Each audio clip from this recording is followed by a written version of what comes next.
For over a century, biology textbooks taught that cytoplasmic inheritance, the inheritance of mitochondria and chloroplasts, was exclusively maternal.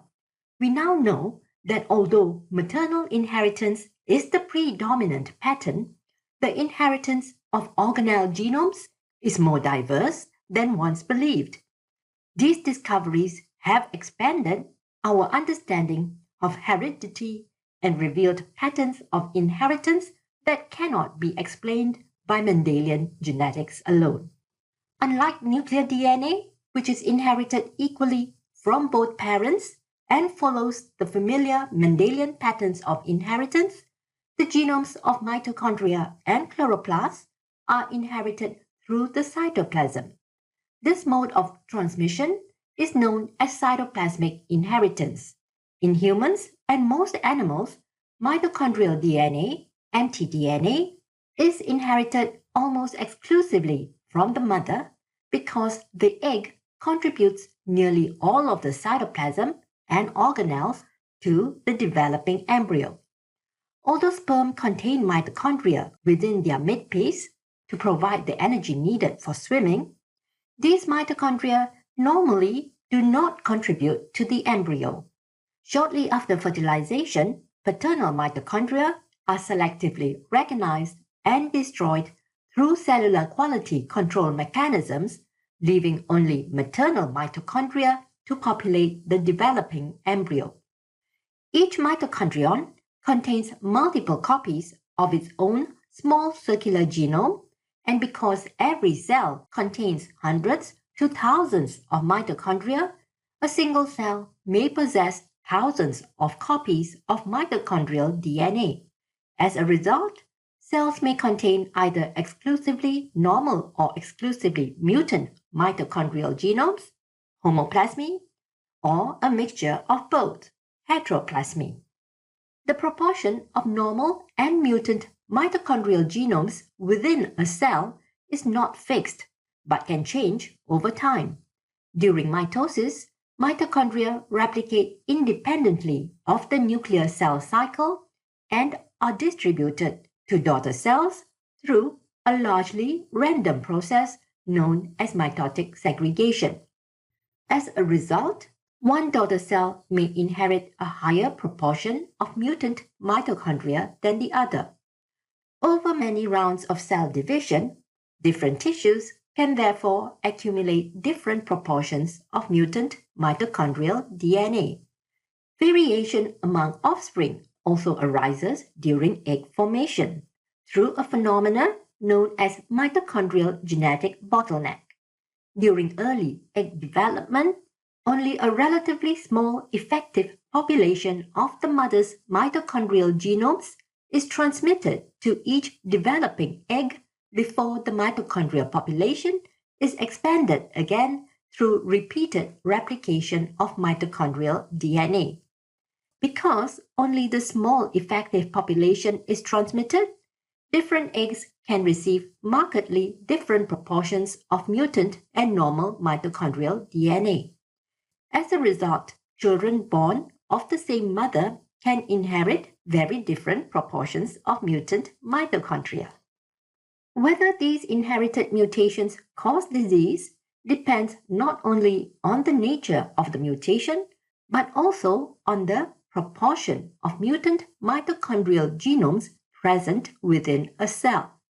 Most mitochondrial disorders exhibit a threshold effect, meaning that cells can usually function normally until the proportion of mutant mitochondrial DNA exceeds a critical level.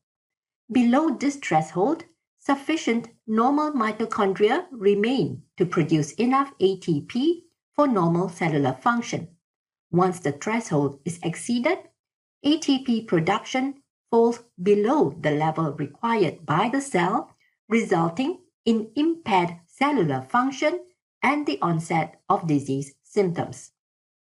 The threshold is not fixed, but varies among different mitochondrial mutations and according to the energy demands of the tissue.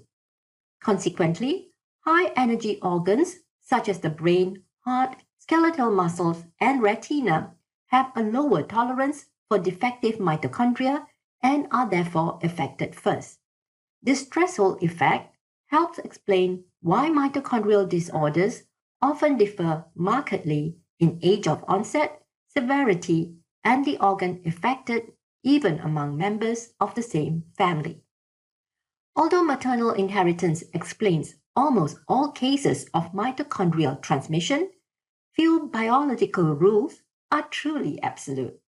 In recent years, researchers have identified rare cases of paternal mitochondrial leakage, in which a small number of mitochondria from the sperm escape the normal elimination mechanisms and contribute mitochondrial DNA to the offspring.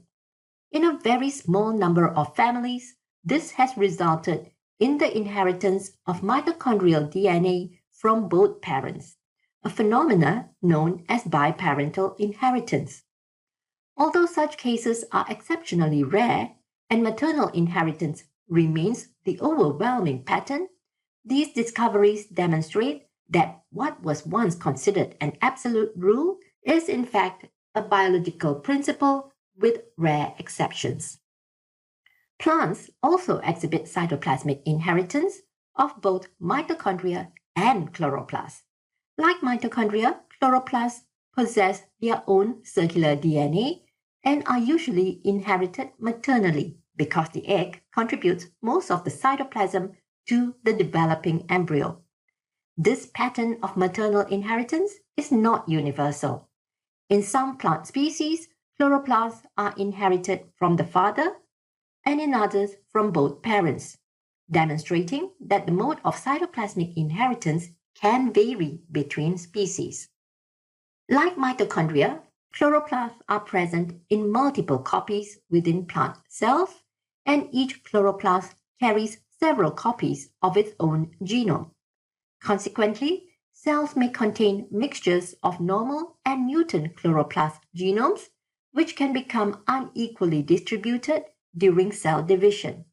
This produces characteristic leaf variegation in which green and white patches develop because some cells contain functional chloroplasts, whereas others contain defective ones.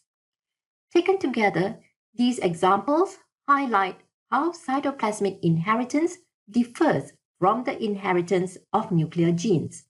Instead of following the familiar Mendelian patterns, mitochondrial and chloroplast genomes are transmitted through the cytoplasm and therefore are usually maternally inherited.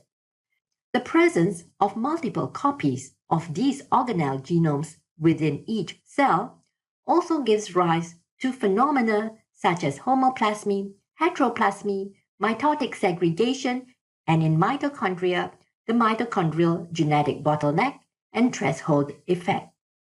The discovery of rare paternal mitochondrial leakage further reminds us that even long-established biological principles can have exceptions.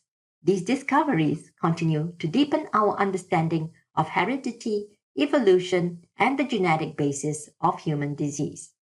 Before you go, don't forget to test your understanding by attempting the quiz questions provided. They are a great way to reinforce the key concepts I've covered and check how well you've understood the topic.